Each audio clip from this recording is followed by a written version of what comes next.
Welcome back to your own YouTube channel একাগ্রতা classes. তোমরা যারা হিস্ট্রি অনার্সের স্টুডেন্ট আছো আন্ডার ক্যালকাটা ইউনিভার্সিটি সেমিস্টার 4-এর, তাদের জন্য আজকের এই ভিডিওটি অত্যন্ত গুরুত্বপূর্ণ। তোমরা জানো তোমাদের টোটাল 4টে অনার্স পেপার, তার মধ্যেই একটি হচ্ছে ডিএসসিসি 5। তো সেই ডিএসসিসি 5 পেপারেরই আমি আজকে লাস্ট মিনিট সাজেশানস তোমাদের প্রোভাইড করব। তোমরা ভিডিওটি শেষ পর্যন্ত দেখো। ভিডিওটিতে মাত্র কয়েকটি সাজেশান কয়েকটি প্রশ্ন দেওয়া হয়েছে, যেগুলো তোমাদের এক্সাম পয়েন্ট অফ ভিউয়ের জন্য অত্যন্ত অত্যন্ত গুরুত্বপূর্ণ। এগুলো আসবেই এরকম ভেবে নাও, ঠিক আছে? তো এই ভিডিওটি দেখার পরে তোমরা যদি জাস্ট এই কোশ্চেন্সগুলোই তোমাদের পরীক্ষার জন্য প্রিপেয়ার হয়ে যাও, তাহলে তোমরা পরীক্ষায় 100% অ্যাটেম্প্ট করতে পারবে। সমস্ত কোশ্চেন্স তোমরা কমন পাবে।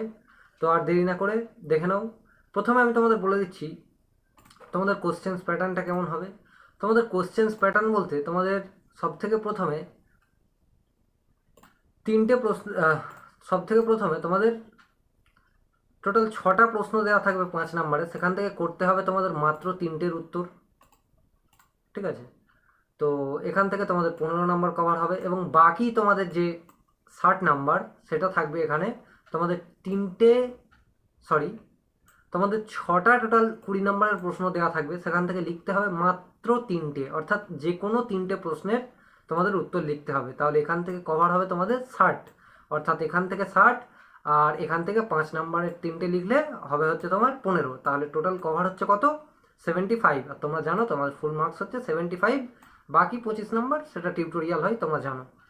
তো এবারে দেখো সাজেশানসটা কী আছে। সব থেকে প্রথমে আমি 20 নম্বরের প্রশ্নগুলো রেখেছি, তারপরে তোমাদের কী রাখা আছে 5 নম্বরের প্রশ্নগুলো। তো দেখো সব থেকে প্রথমে যে প্রশ্নটা আছে সেটা হচ্ছে দক্ষিণ ভারতের বাণিজ্যিক গিল্ড ব্যবস্থার উপর সংক্ষিপ্ত আলোচনা বা সংক্ষিপ্ত টিকা লেখো, ঠিক আছে? তো এই প্রশ্নটা তোমাদের 5 নাম্বার এবং 20 নাম্বারের জন্য অত্যন্ত অত্যন্ত গুরুত্বপূর্ণ, ঠিক আছে? এই প্রশ্নটা তোমরা ছেড়ে যেও না। ইনফ্যাক্ট আমি যেগুলো বলবো সেগুলো একদমই ছেড়ে যেও না।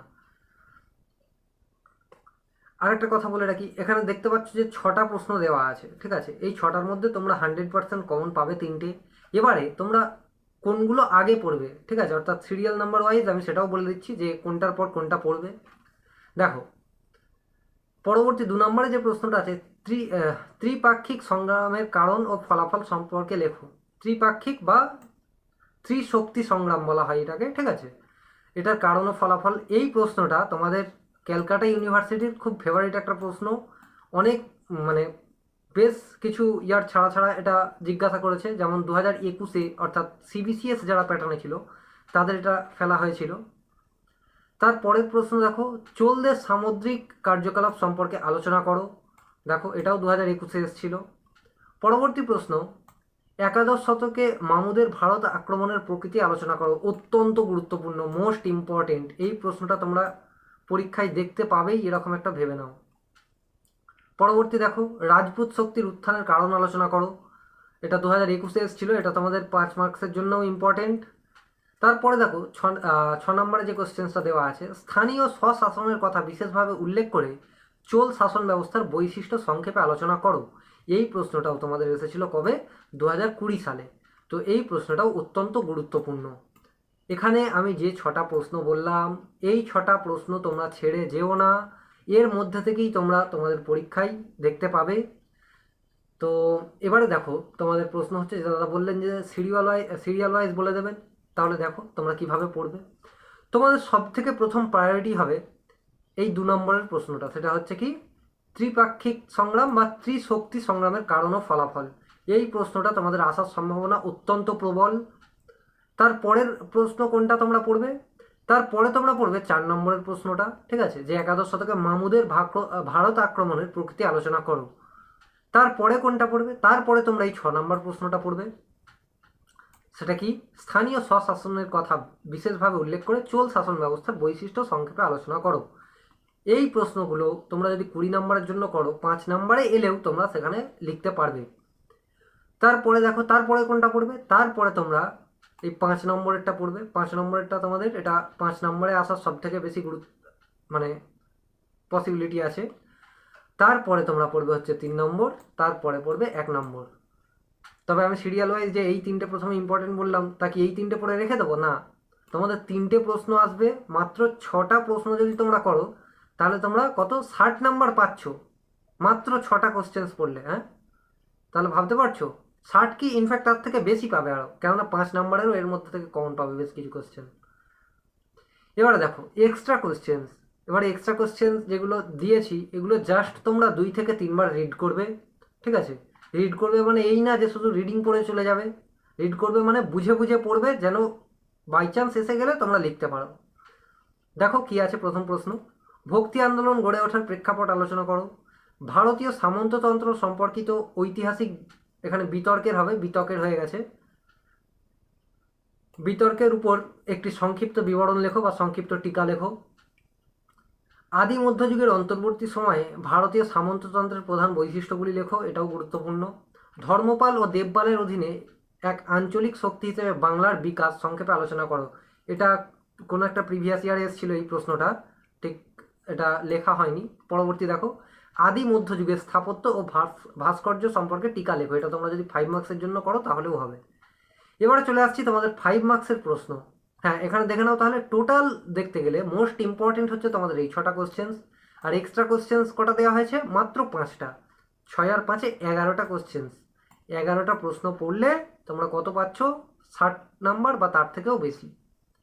এবারে পরবর্তী দেখো, 5 নাম্বারের কয়েকটা প্রশ্ন আছে, এখানে স্টার দেওয়া নেই। কেন দেওয়া নেই সেগুলো আমি বলে দিচ্ছি, আমি স্টার দিয়ে দেবো তাই জন্য এ করা হয়েছে। প্রথমে দেখো, জনপ্রিয় ধর্মীয় সাংস্কৃতিক অঙ্গ হিসেবে ভক্তিবাদের উত্থান সংক্ষেপে আলোচনা করো, বা বলে দিল এটা টিকা আকারে লিখতে, ঠিক আছে? অত্যন্ত গুরুত্বপূর্ণ, এই প্রশ্নটা তোমরা ছেড়ে যেও না 5 নম্বরের জন্য।